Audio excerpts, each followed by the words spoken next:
Bonjour tout le monde, bienvenue à ce nouveau rendez-vous de Folie douce, ici Yvan Bugeaud. Aujourd'hui, je reçois Dr Robert Perrault et Junior Diakité qui nous parlent de la série « Aller vers les autres et se faire du bien en temps de pandémie ». À l'espresso et à l'espresso allongé, le sujet « Athlète et santé mentale ».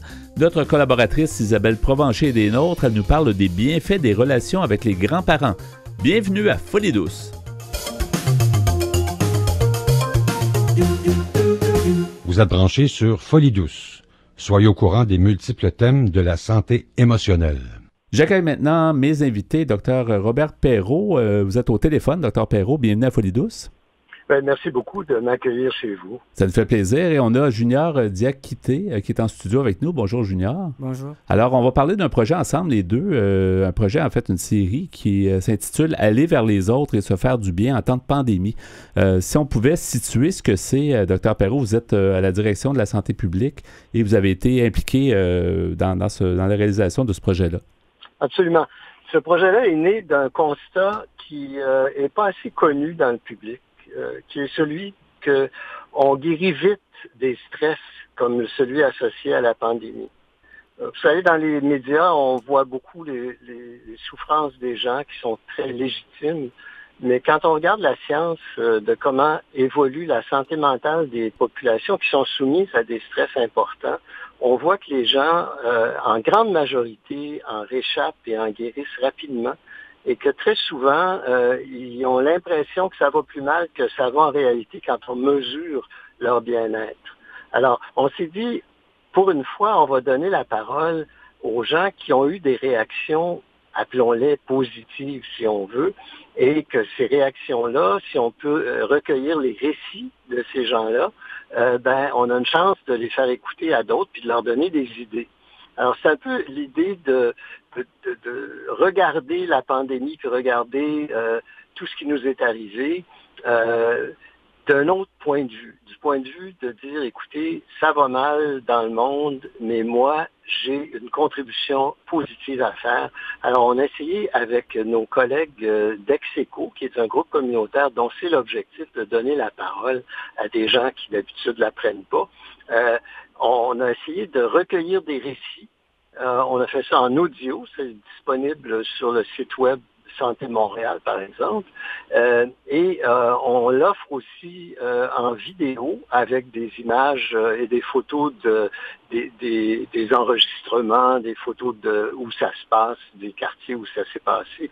Alors, c'est un petit peu la logique qu'on essaie de suivre, de dire, on lit des malheurs tous les jours, mais il y a aussi des bonheurs, puis il y a aussi des gens qui, dans l'adversité, ont eu des initiatives intéressantes. On pensait que c'était important de les faire connaître à tout le monde. Est-ce que c'est un peu une première d'avoir un peu une collaboration entre un organisme du milieu et la santé publique? Et ça me semble que ça n'arrive pas si souvent. Ben, c'est moins visible d'habitude. Ça arrive souvent parce que la santé publique, son principal partenaire, souvent, c'est le mouvement communautaire. Mais ce sont des initiatives qui rejoignent moins l'opinion publique en général.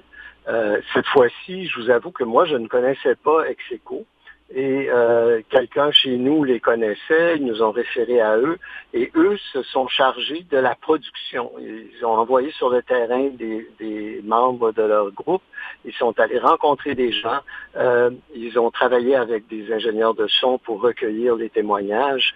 Et nous, finalement, ce qu'on a eu à faire là-dedans, c'est avoir l'idée, prendre l'initiative, et puis ensuite, bien sûr, de diffuser au maximum cette production-là.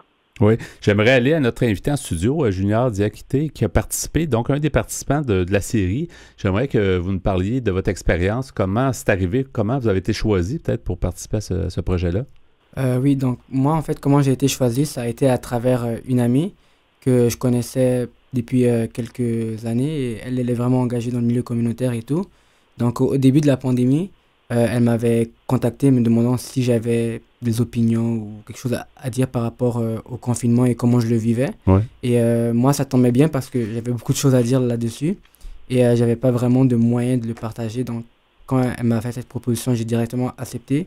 Et là, j'ai fait une vidéo où j'ai expliqué comment moi je vivais ça et tout, puis comment je faisais pour pas m'ennuyer à la maison, Ouais. comment je profite de la pandémie en termes, en termes comme égoïste, mais plutôt comme comment je l'utilisais à mon avantage. Oui, comment voir le côté positif de la chose, c'est ça? Exactement. Parce que beaucoup de gens, comme c'est quelque chose de nouveau, c'est quelque chose presque de jamais vécu par notre génération, en tout cas. Si les gens, au début du siècle dernier, ont vécu ça, nous, en tout cas, on ne connaissait pas grand-chose, mais beaucoup de monde s'est inquiété, justement, de la santé psychologique ou physique des gens qui étaient isolés. Donc, dans votre cas, ça s'est bien passé, comme vous me dites.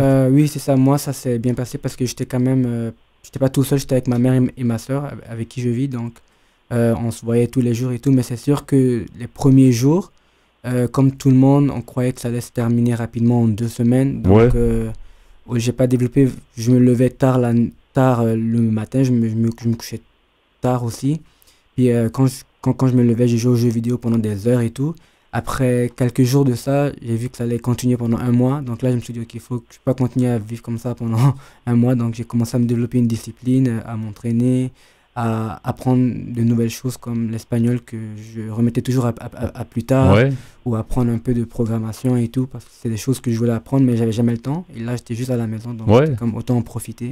Donc, les gens ont peut-être été plus, d'une certaine façon, plus résilients et plus débrouillards que ce que la société aurait pu penser en général. Oui, c'est ça, exactement. Je pense beaucoup de choses que les gens remettaient toujours à demain, ils ont finalement trouvé... Ils n'avaient plus vraiment d'excuses pour pas travailler sur leur projet ou ce qu'ils avaient à faire. Ils remettaient toujours à demain. Donc, Docteur Robert Perrault, donc vous êtes toujours au bout du fil. Est-ce que vous avez été...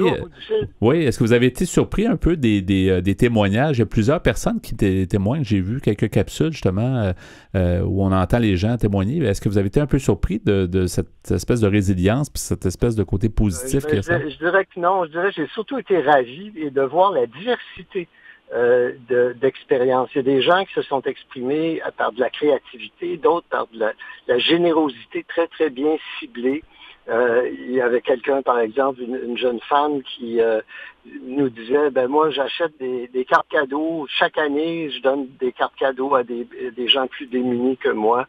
Et là, j'ai senti le besoin de lever encore plus de fonds pour donner ces cartes cadeaux-là dans la rue. Il y avait des gens de garderie qui ont inventé des projets. Il y avait toutes sortes de façons d'exprimer, je veux pas dire se révolter contre la situation, mais de réagir de manière plus positive, un peu comme ce que Junior nous raconte. Il dit, au début, je me levais tard, je foutais rien. Puis à un moment donné, j'ai dit, ça peut pas durer comme ça, et il faut que je fasse quelque chose. Et là, vous avez entendu déjà une série de mesures qu'il a prises, et il y a beaucoup de gens qui font ça. Oui. Et ces gens-là, on n'entend pas beaucoup parler, vous avez tout à fait raison. C'est vrai, et même les artistes, on a entendu beaucoup d'artistes qui étaient habitués qui donnaient des spectacles ou qui faisaient après un certain temps, ils ont décidé justement soit de produire du nouveau matériel chez eux, des choses comme ça. Tout le monde a comme senti un peu le besoin de mieux s'organiser puis de faire quelque chose de son temps. C'est un peu ça aussi. C'est ça. Puis notre objectif, nous, en créant cette série-là, c'était de laisser savoir ça aux autres, parce que c'est souvent des gens comme vous et moi qui ont eu ces réactions-là.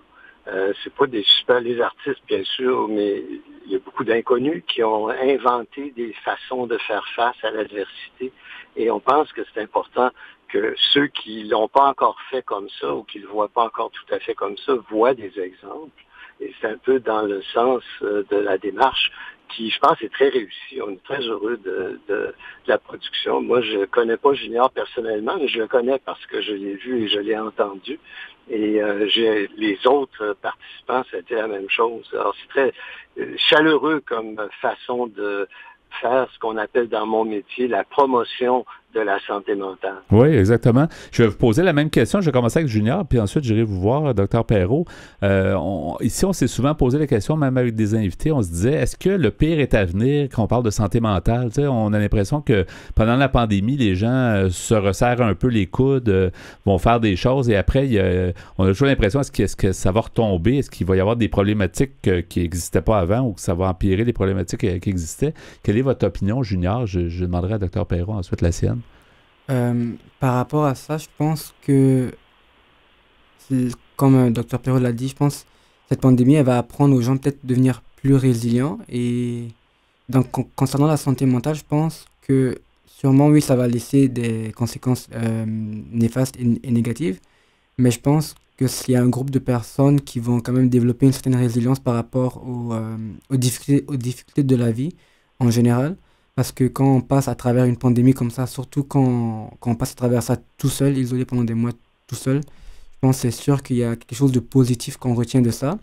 Parce qu'on devient plus résilient, on se rend compte qu'en fait on est capable de passer à travers une telle chose et après, quand on rencontre des challenges plus, pas plus difficiles, mais d'autres challenges, on se dit, ah, ça c'est rien, j'ai vécu déjà quelque chose de bien pire que ça. Donc peut-être d'après vous, c'est ça, les gens vont peut-être s'en servir pour se renforcer, être encore plus fort face à l'adversité. Oui, exactement. D'accord. J'aimerais savoir ce que Robert Perrault veut dire sur le sujet, en fait, qu'est-ce qu'il a à dire?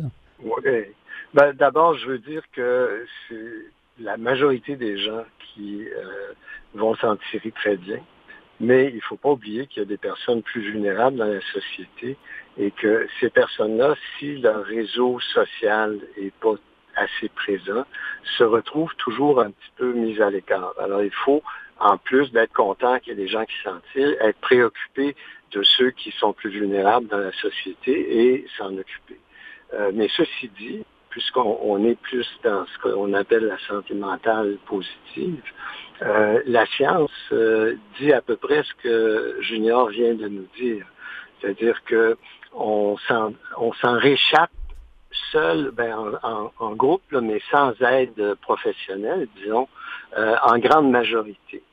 Alors, il faut faire confiance à notre capacité de guérir d'un traumatisme comme celui-là, parce que le temps fait son œuvre. Le plaisir quand les vagues successives sont en train de s'atténuer, c'est un plaisir réel qui nous aide à reprendre nos activités. Docteur Perrault, ouais.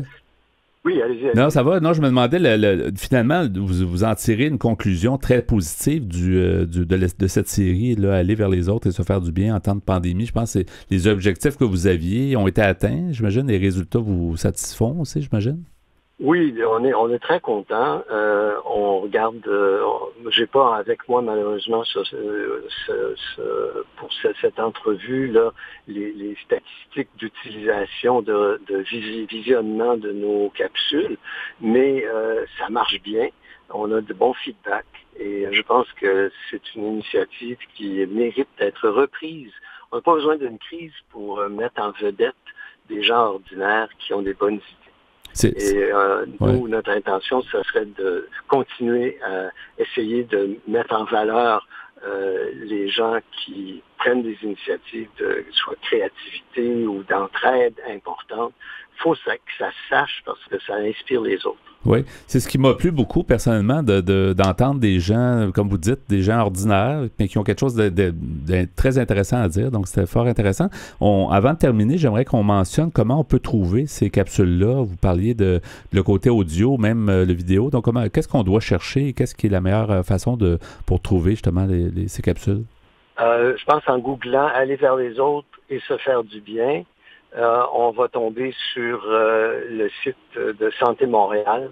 Il y a aussi une page de capsule YouTube qui est disponible, mais malheureusement, j'ai pas l'adresse, mais je pense qu'il suffit de mettre les mots-clés du titre, parce que c'est un titre assez unique, et on va tomber. On va trouver. Bien, merci beaucoup, Dr. Robert Perrault, d'avoir été des nôtres à l'émission Folie douce, et merci beaucoup aussi à notre invité en studio, à Junior Diakité, d'avoir été des nôtres, un beau témoignage, et puis, bonne continuation à vous deux, puis à une prochaine, j'espère.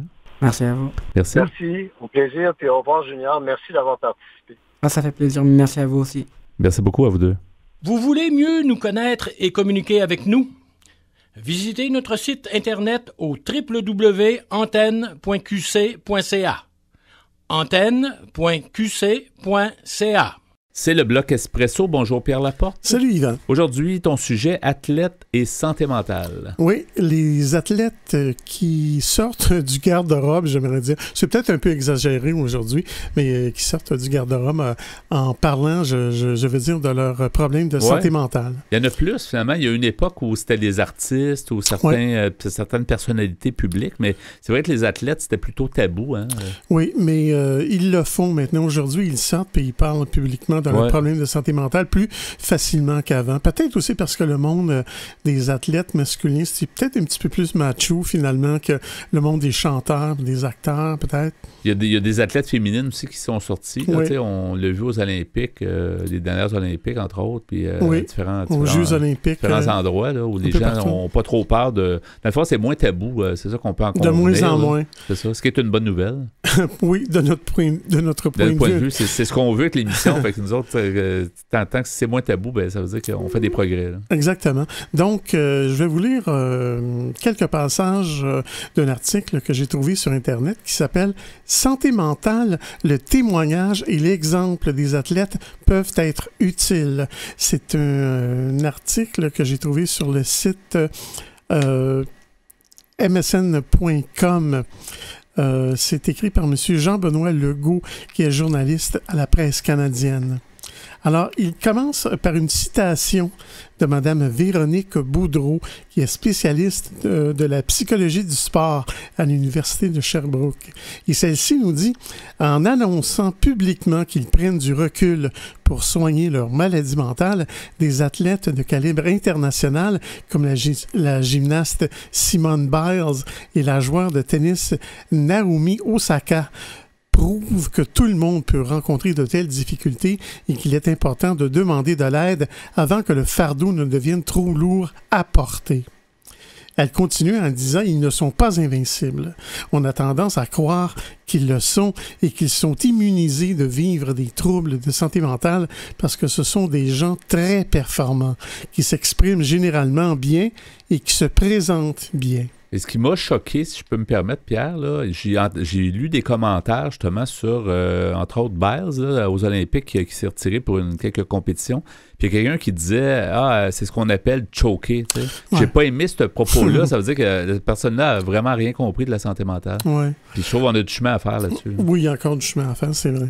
Alors, je poursuis en disant la liste des athlètes qui ont eu besoin d'une pause pour prendre soin de leur santé mentale est impressionnante.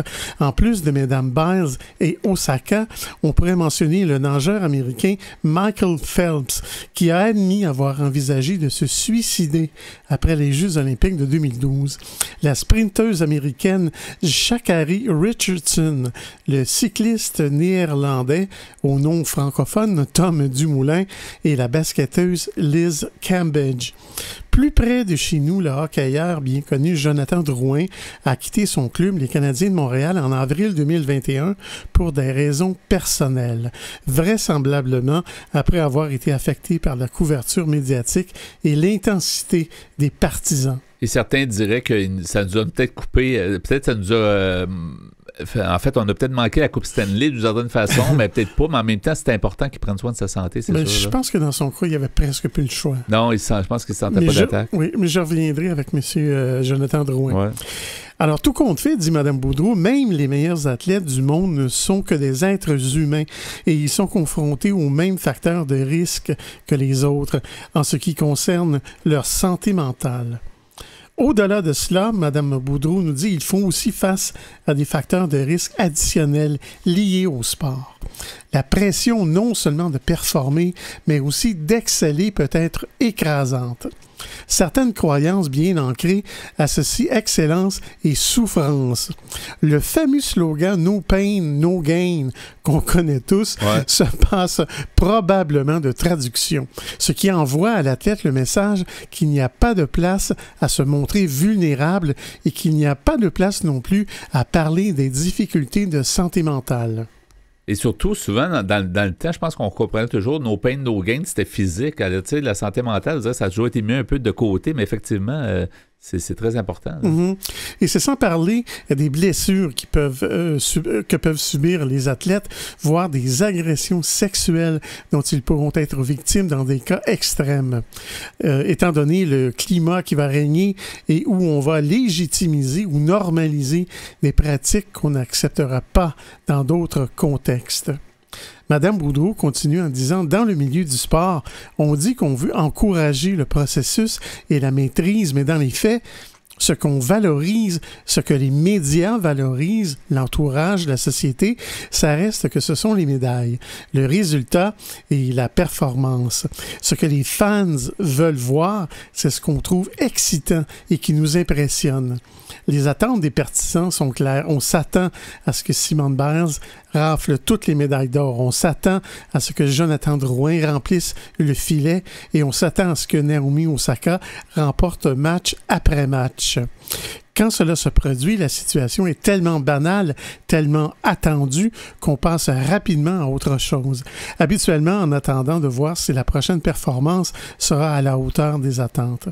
C'est quand survient une contre-performance que les questions et les commentaires fusent de toutes parts.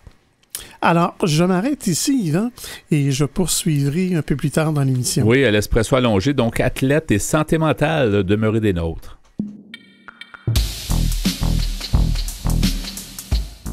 À venir dans l'émission, notre collaboratrice Isabelle Provencher nous explique les bienfaits des relations avec les grands-parents. À l'Espresso allongé, Pierre Laporte poursuit avec son sujet « Athlète et santé mentale ». Vous écoutez actuellement Folie douce, pionnier en santé mentale depuis 1991. Folie douce, une communauté, une radio.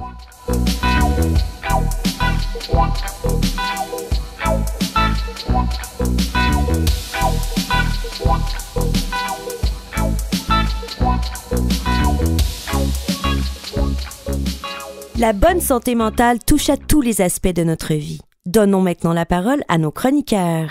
Bien, c'est avec plaisir que j'accueille notre collaboratrice Isabelle Provencher. Bonjour Isabelle. Allô Yvan, Allô. Comment vas-tu? Ça va bien et toi? Ça va bien, merci. Oui, ça fait longtemps qu'on ne t'a pas entendu sur nos ondes. Tu as quand même une longévité avec nous en tant que collaboratrice à plusieurs niveaux. Puis aujourd'hui, tu vas nous parler d'un beau sujet qu'on n'a pas vraiment non plus abordé. Ça arrive à l'occasion que tu nous amènes des sujets qui sortent un petit peu de l'ordinaire. C'est un peu les bienfaits, en fait, sur la santé mentale et sur la santé en général d'entretenir une relation avec nos grands-parents. Je pense que c'est un sujet qui t'inspire. Oui, c'est un sujet qui m'inspire. Ben, d'abord, je veux vous dire que je suis super contente de vous retrouver. Effectivement, ça fait trop longtemps. Mais je suis là, de retour. Oui. Alors, oui, je voulais vous parler des bienfaits des relations entre petits-enfants et grands-parents. Je suis tombée sur un article d'une journaliste qui s'appelle Danielle Dutrisac. Son article s'appelle « Les relations intergénérationnelles et si on grandissait ensemble ». Et puis, j'ai trouvé ça vraiment intéressant parce qu'entre autres, on a une entrevue avec Jeannette Bertrand, animatrice, journaliste et écrivaine, et Rose-Marie Charret, qui est l'ex-présidente de l'Ordre des psychologues du Québec, qui est consultante et conférencière. Donc, je vous invite vraiment à aller voir cet article-là qui est sur le site d'aidersonenfant.com. C'est un bel article, c'est bien intéressant, mais je ne veux pas vous en parler trop en détail, mais ce que j'ai ressorti, dans le fond, c'est les avantages pour les aînés d'avoir une relation avec leurs petits-enfants. On parle d'avoir une stimulation cognitive, physique, par le fait de partager des activités qui soient physiques ou cognitives, je sais pas, mais faire des casse-têtes, faire pratiquer à écrire à son petit enfant parce qu'il est curieux, puis ou lui lire des histoires, tout ça, c'est de la stimulation cognitive. Juste le mouvement, juste le dynamisme que ça amène dans une vie, c'est juste ça, je pense, ça tient aussi à quelque chose de bénéfique pour les personnes âgées. Exactement. Puis je trouve qu'on n'en parle pas assez souvent, tu sais. Puis les enfants, ils sont super heureux aussi, là. Eux, ils voient pas de différence. Ben, ils voient la différence quand mamie est super fatiguée puis qu'elle dit c'est assez, là, on va arrêter de courir. Ouais. Qu'elle a besoin de prendre son souffle parce que là, elle a mal aux jambes. Mais sinon, ils voient pas vraiment la différence. C'est une personne adulte, c'est une personne de proche, c'est une personne de la famille. Les enfants s'attachent, ça. Puis c'est ça, comme tu dis, ils ne voient pas vraiment la différence. C'est une personne de 80 ou une personne de 50. C'est pas une grosse ou moins, là.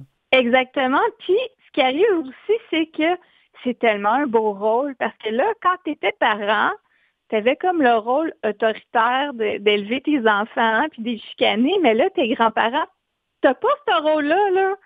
c'est un rôle bien plus le fun que tu as à jouer parce que là, si tu veux te donner la crème glacée à 10 heures le matin, là, qui en donne la crème glacée à 10 heures le matin? Tu sais, tu comprends ce que je veux dire, Yvan? Tu deviens un peu complice dans, sans que ça soit néfaste jusqu'à un certain point, mais je comprends ce que tu veux dire, là. C'est un peu plus ouvert, là.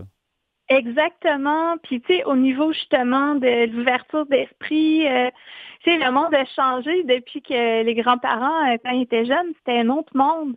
Puis ça, c'est super fascinant, autant pour l'enfant que pour le grand-parent, parce qu'ils découvrent, les deux découvrent des mondes inconnus. C'est super stimulant. Fait que c'est ça. Fait que là, j'embarque aussi un peu du côté des enfants. Ce que les enfants peuvent aller chercher, c'est justement d'apprendre sur leur histoire familiale. Tu sais, il y a des questions que tu peux poser à ta grand-mère, mais que tu n'oserais pas poser à ta mère. Ouais. Pour X raison, tu sais. Ouais. Mais ta grand-mère, il y a comme un lien émotif qui est différent. Puis on dirait qu'il y a moins de gêne à aller poser certaines questions un peu plus crunchy, comme on pourrait dire. C'est comme une personne proche, mais qui n'est pas trop proche, tu sais. Exactement, tu sais. Puis tu sais, des fois, tes parents ne vont pas te dire que ça allait pas bien à l'école là, quand ils étaient jeunes. Mais tes grands-parents peuvent te dire que, ben tu sais, ton père ou ta mère, il était pas si bon que ça à l'école. Puis des fois, ça fait du bien d'entendre ça, tu sais. Ouais. Parce que... Il y a peut-être une question de temps aussi, tu sais, dans le fond, quand les parents sont toujours au travail puis ils ont peu de temps pour prendre du recul, alors que le temps, souvent, c'est un des avantages d'avoir les grands-parents proches, là, ils ont plus de temps pour accorder aux enfants. Ben, je pense que ça aussi, effectivement, tu sais, puis souvent, ils sont à la retraite, donc ils ont plus de temps parce qu'ils n'ont pas à travailler puis courir, aller faire l'épicerie, ils peuvent mettre les tâches de côté pour s'occuper des petits-enfants, tu sais. Ouais. Fait que c'est super le fun. Ce qui est, je trouve aussi avantageux pour les enfants, ben c'est ça, c'est d'apprendre par rapport aux traditions, des traditions familiales, à la culture, la cuisine de famille. Des fois, on apprend à cuisiner avec nos grands-parents. Puis au niveau des valeurs aussi, je trouve que souvent les grands-parents ont un rôle d'éducation qui n'est pas le même type d'éducation. Mais il y a un rôle d'éducation quand même avec leurs petits-enfants, puis les enfants peuvent profiter de ça, tu sais. Oui. Dans l'article de la journaliste, là, Mme Dutrisac, dont j'ai parlé tout à l'heure, il y avait les trucs de Jeannette Bertrand qui étaient pour aider les grands-parents à créer des liens avec les enfants. Madame Bertrand, elle démystifie beaucoup le côté, justement, vieillesse, là, des gens plus âgés, puis qu'effectivement, c'est quelqu'un qui s'intéresse toujours à l'aspect humain, mais je suis curieux de savoir ce qu'elle nous raconte. C'est super le fun parce que, tu sais, on sait qu'au Québec, Jeannette Bertrand, c'est une personne qui a marqué notre quotidien depuis tellement longtemps, tu sais. Puis je trouve ça intéressant comment elle amène les choses. Elle dit que c'est la responsabilité du grand-parent de faire les premiers pas, de ne pas attendre que les enfants viennent vers les grands-parents. C'est aux grands-parents d'aller vers les enfants. Okay. Et comment s'y prendre? Ben, c'est établir des rituels, par exemple, cuisiner des biscuits à Noël, faire des traditions. La chasse aux œufs à Pâques, bon, des choses comme ça. Ouais. Là. Tout dépend des familles, là, chacun a sa tradition. Ensuite, on parle aussi d'écouter le jeune et de ne pas le juger, même si c'est un autre temps et que les mœurs sont différentes. Pas juger le jeune, c'est vraiment l'écouter. Essayer de le comprendre, de comprendre sa réalité d'aujourd'hui, là, qui est Exactement. Puis, surtout, ne pas garder les confidences, ne pas en parler aux parents, parce que ça, c'est sûr que ça va briser le lien de confiance. Ouais. Si le jeune se rend compte que ses confidences qu'il fait à ses grands-parents sont répétées aux parents, oublie ça, ça risque de vraiment briser le lien. Donc, elle dit de faire attention à ça, ce que je trouve important.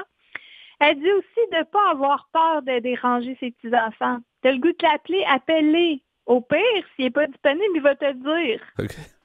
Puis c'est vrai. Ouais. C'est quelque chose que j'ai moi-même déjà dit à ma grand-mère, tu sais. Puis, l'autre chose, c'est ça, j'en ai un peu parlé tout à l'heure, mais Jeannette Bertrand l'a répété, c'était le partage de l'histoire de la famille et du parent. Ouais. Elle trouvait que c'était un point qui était intéressant et qui était un point. Il y avait même dans l'article, je trouvais ça intéressant. Des questions, tu sais, tu sais pas par où commencer. Il y avait même des propositions de questions que tu pouvais poser aux jeunes, puis que le jeune pouvait poser à ses grands-parents. On redonnera de toute façon le lien de l'article tout à l'heure où on rappellera l'auteur, tout ça, mais j'aimerais que tu nous parles, Isabelle. Je pense que de ton côté, on disait tantôt que c'est quelque chose qui t'intéresse beaucoup, parce que je pense que tu as été chanceuse d'avoir une belle relation avec tes grands-parents, ou en tout cas ta grand-mère. Oui, je me sens extrêmement choyée du côté de paternel, je dirais, du côté des Provenchers. C'est sûr qu'on est juste 3 enfants. Je suis la seule fille. Donc, j'ai eu la chance d'avoir une relation privilégiée avec mes 2 grands-parents, autant ma grand-mère que mon grand-père. J'étais un peu plus proche de ma grand-mère que de mon grand-père, mais j'étais quand même proche des 2. C'est-à-dire que, justement, on s'appelait... et là, on s'appelle encore, mais c'est plus compliqué parce que là, ma grand-mère a fait de l'Alzheimer, fait qu'on parle moins longtemps. Mais avant, on pouvait s'appeler puis je pouvais parler 2 heures avec ma grand-mère, là. Puis j'avais du fun, là. Elle me racontait des histoires, je riais, ça rire. De tous âges, là, je veux dire, tu peux parler même de l'adolescence au jeune adulte, peu importe, à tous les âges, tu as pu l'appeler ta grand-mère. Écoute, je peux pas te dire quand est-ce que j'ai commencé à l'appeler, mais ça a commencé assez tôt parce qu'avant de l'appeler, à un moment donné, on vivait quand même loin l'une de l'autre, là, peut-être 8 heures de différence. Fait que j'allais passer des semaines chez elle. OK. Donc, j'avais vraiment un lien privilégié avec elle. Puis mes frères n'ont pas ce lien-là. Et qu'est-ce qui te faisait qu'est-ce qui te fait du bien, ou qu'est-ce qui te faisait du bien, qui te fait encore du bien avec la relation avec ta grand-mère? Bien, c'est l'impression autant pour elle que pour moi, parce qu'elle me l'a mentionné, de pouvoir être moi-même. Puis de sentir qu'elle est fière de moi, qu'elle est fière de qui je suis devenue, de la femme que je suis, toute l'évolution. Mais moi, je suis fière de l'évolution que j'ai vue en elle aussi. Parce qu'à un moment donné, elle s'est séparée de mon grand-père, fait que les liens étaient différents. Puis j'ai vu, tu sais, je veux dire, pour une femme elle s'est séparée à 75 ans, c'est pas rien, là. Ouais. Non. Tu sais, fait que j'ai vu son émancipation en tant que femme. C'était ma grand-mère, fait que je pouvais partager des choses avec elle. Puis, il y a des choses que j'ai... C'est drôle, mais moi, j'ai joué au pool dans ma vie, mais pratiquement juste avec ma grand-mère. OK. J'aimerais voir ça. J'imagine la scène. Ben oui, surtout qu'elle était meilleure que moi. OK, ça devait être spécial. Très drôle, oui, parce qu'il y avait une table de pool dans la maison où il habitait. Okay. Donc, c'était quelque chose qu'on faisait aussi en famille, mais quand j'allais la visiter toute seule, je jouais au pool avec elle. Je trouvais ça bien le fun. Aussi, quelque chose qui nous a toujours rassemblés, c'est chanter et danser. Ma grand-mère avait son gros piano où tu pouvais mettre des cassettes puis tu pouvais chanter du Frank Sinatra à tue-tête. Un genre de karaoké de l'époque, quoi. Exactement, mais c'était comme un super de beau piano, là, tu sais, parce qu'elle avait toujours rêvé d'avoir un piano, mais elle savait pas vraiment jouer, fait que mon grand-père, il avait acheté ça. Puis c'était pratique de pouvoir mettre n'importe quelle musique. Elle mettait son micro, puis là, nous, on dansait, parce que à l'occasion, mon petit frère est déjà venu aussi avec nous. Puis là, on chantait, puis on dansait dans le salon. Ou sinon, ce que j'ai fait quand j'ai eu mon permis de conduire, j'allais des fois chez elle la fin de semaine, puis je partais en auto avec elle, puis on allait dans des petites villes pas trop loin, puis là on mettait la musique à tue-tête dans l'auto en s'en allant, puis elle chantait. Puis donc, écoute, c'est un bienfait.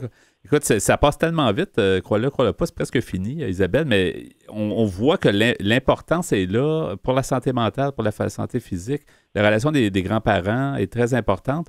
Qu'est-ce qu'on peut chercher, justement? Tu parlais de l'article tantôt, mais qu'est-ce qu'on peut aussi, comme référence, donner aux auditeurs? Oui, je vais donner c'est aidersonenfant.com. Il y a aussi Rosemary Charret qu'on peut trouver sur YouTube. C'est Animation des belles soirées qu'on peut trouver sur YouTube. Puis j'aimerais aussi faire un clin d'œil parce que je l'ai vue cette semaine aux nouvelles puis je la trouve vraiment merveilleuse. Il y a Joséphine Bacon qui est poétesse Innu, conteuse et réalisatrice d'origine Bessie-Amite, qui dit que dans la culture autochtone, c'est justement le rôle des grands-parents de transmettre la langue et l'histoire. Oui, c'est ça. On pourrait s'en inspirer plus. Merci beaucoup, Isabelle. C'était fort intéressant, un beau sujet. Puis on y reviendra éventuellement, mais c'est un beau sujet. Merci beaucoup de ta chronique à l'émission cette semaine. Ça me fait plaisir. Au plaisir de vous retrouver une autre fois. Merci à la prochaine. Au revoir. Au revoir. Vous syntonisez l'émission Folie douce, celle qui vise à changer les perceptions négatives reliées au monde de la santé mentale. De retour au micro avec l'espresso allongé et le sujet entamé plus tôt, athlètes et santé mentale, Pierre. Oui, les athlètes professionnels qui finalement sortent de l'ombre, si on peut dire, ou sortent du silence. De plus en plus, d'ailleurs. Oui, et qui parlent finalement de leurs problèmes de santé mentale. Et nous, on en est très contents. Oui, alors, on évolue, ça veut dire que ça va un petit peu mieux. Là. Exactement. Alors, j'avais commencé la première partie de mon espresso, si tu veux, avec l'article intitulé « Santé mentale, le témoignage et l'exemple des athlètes peuvent être utiles ». C'est écrit par M. Jean-Benoît Legault de la presse canadienne. Et je vais sauter immédiatement à la conclusion de l'article. C'est une citation de Mme Boudreau, qui est spécialiste en psychologie du sport à l'Université de Sherbrooke, et elle nous dit, finalement, il est important d'en parler. Le fait que ces athlètes puissent prendre la parole, je me doute que ça doit leur demander énormément de courage.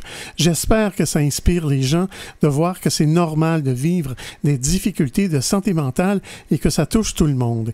Et il faut en parler et il faut demander de l'aide. C'est le plus important, de ne pas attendre que ça devienne trop difficile et qu'on se rende à un point où l'on a des difficultés à fonctionner. Oui, ça, c'est sûr que c'est important. Puis, probablement que les athlètes se sentent plus appuyés pour sortir la nouvelle, tu sais, alors qu'autrefois, c'était tellement tabou, mais on a l'impression que les ligues ou les associations ils vont comme donner leur appui aux athlètes. De plus en plus. Oui, c'est plus le public, des fois, qui a toutes sortes de propos, comme je disais tantôt, des propos, des fois, qui sont mal placés, là, mais exactement, ça, c'est pas la majorité du monde. Là. Oui.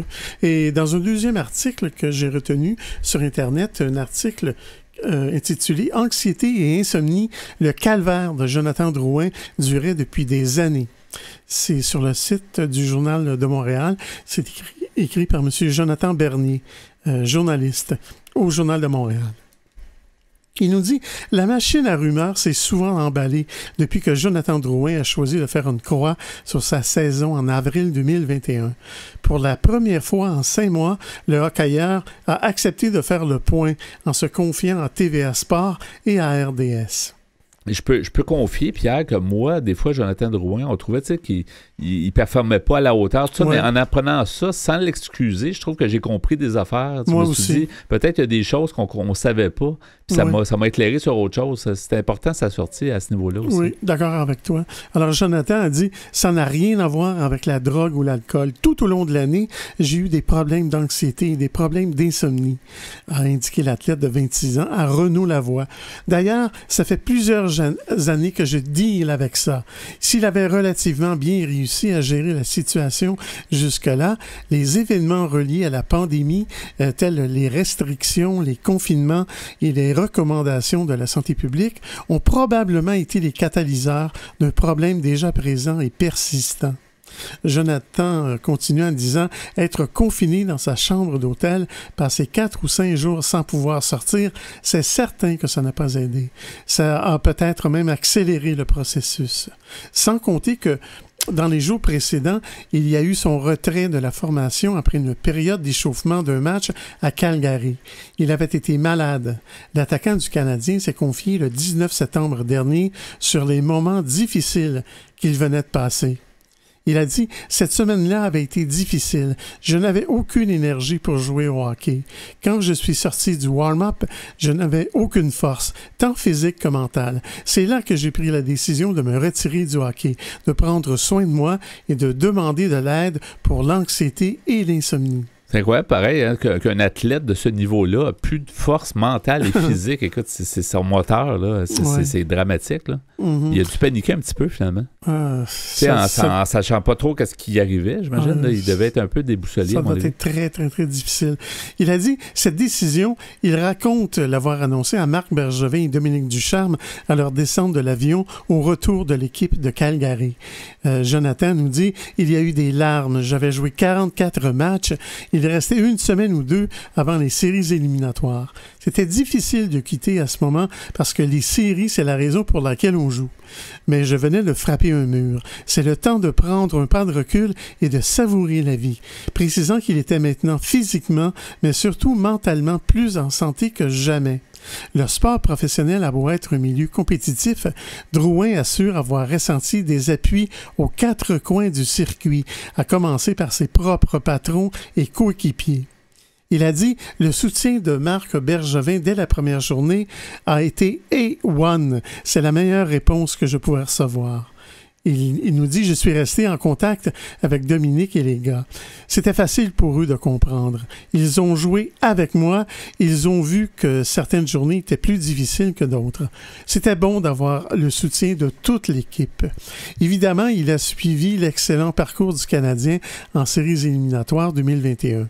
Il s'est grandement réjoui pour ses coéquipiers et l'organisation, même si, à quelques occasions, cette marche jusqu'à la grande finale de la Coupe Stanley lui a tenaillé l'intérieur. Et on peut le comprendre. Oui, absolument. Ça devait être dur à vivre à distance. Oui. Il a dit « Je suis vraiment content de ma décision.